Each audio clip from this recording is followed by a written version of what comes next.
അനക്കെന്താ വേണ്ടേ? ഇതാണ് വയനാടൻ കാടമുട്ട.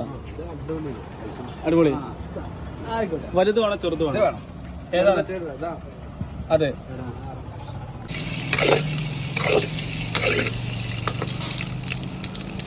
സാധനം കണ്ട് തിന്നില്ലല്ലോ. തിന്നണ മുന്നേ അടിപൊളി. സൂപ്പർ. എങ്ങനെയുണ്ട് മസാലയൊക്കെ? ഇതിന്റെ ചായ കൂടി വെച്ചാല് എങ്ങനെ ഉണ്ടാവും? നല്ലത്. അത് പിടിച്ചാൽ കച്ചുണ്ടോ? നീ എങ്ങനെ തിന്നു? നല്ല ടേസ്റ്റ്. നല്ല ടേസ്റ്റ്. നീ ഒന്ന് വായിക്ക് വെച്ചോണ്ടേ ക്യാമറമാനെ. വെച്ചോ. എങ്ങനെയുണ്ട് ടേസ്റ്റ്? ആദ്യം അവൻ പറഞ്ഞ ടേസ്റ്റ് ഉണ്ട്. എനിക്ക് വേണം, നീ കഴിക്കാദ്യം. നല്ല ടേസ്റ്റ്. എങ്ങനെയുണ്ട്? സൂപ്പർ. ഓൻ കഴിച്ചാൽ കഴിച്ചിട്ട് സൂപ്പർ അല്ലേ? ഒരു ടേസ്റ്റ് കേട്ടോ. ആ എരും പുളിയൊക്കെ അല്ലേ? ഓ